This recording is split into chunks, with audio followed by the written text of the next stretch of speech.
A Piece of Soap, after Henry Hugh Munro.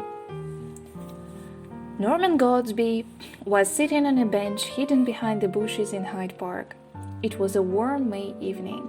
The sun had already set and it was rather dark, but he could still make out the faces of the people who were walking past him and hear the sound of their voices.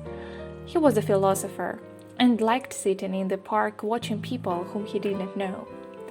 While he was wondering who they were and where they were going, a young man came up to the bench, gave a quick look at him, and threw himself down by his side. The newcomer was well dressed and looked like a gentleman. His face was sad, and he sighed deeply. "You don't seem to be in a very good mood," said Norman. The young man was silent. He only looked at Norman again, and there was an expression in his eyes that Norman did not like. "I really don't know how it all happened," he began at last, "but I've done the silliest thing that I've ever done in my life."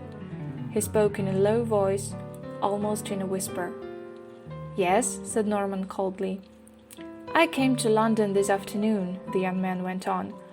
"I had a meal at the hotel, sent a letter to my people, giving them the address, and then went out to buy a piece of soap.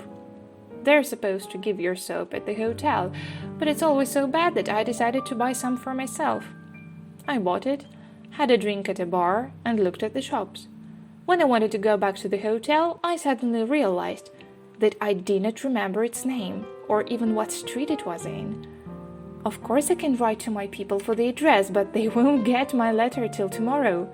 The only shilling I had on me, when I came out, was spent on the soap and the drink, and here I am with 2 pence in my pocket and nowhere to go for the night." There was a pause after he told the story. "I'm afraid you don't believe me," he added. "Why not?" said Norman. "I did the same thing once in a foreign capital, so I can understand you very well." "I'm glad you do," the young man said with a pleasant smile. "And now I must go. I hope by the time it gets quite dark, I've found a man who will believe me like you did and will agree to lend me some money." "Of course," said Norman slowly. "The weak point of your story is that you can't produce the soap." The young man put his hand into his pocket and suddenly got up. "I've lost it," he said angrily. "It's too much to lose a hotel and a piece of soap on the same day," said Norman. But the young man did not hear him. He was running away.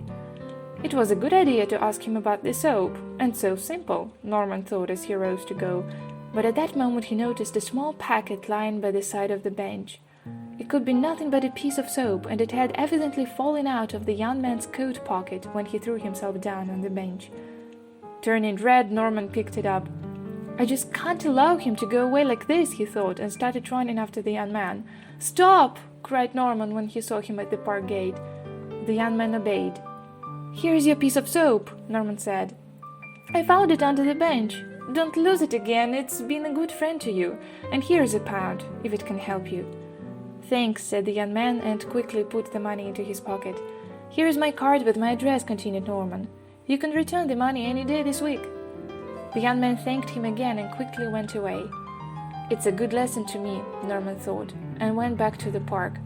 When he was passing the bench where the little drama had taken place, he saw an old gentleman looking for something. "Have you lost anything, sir?" Norman asked. "Yes, sir, a piece of soap."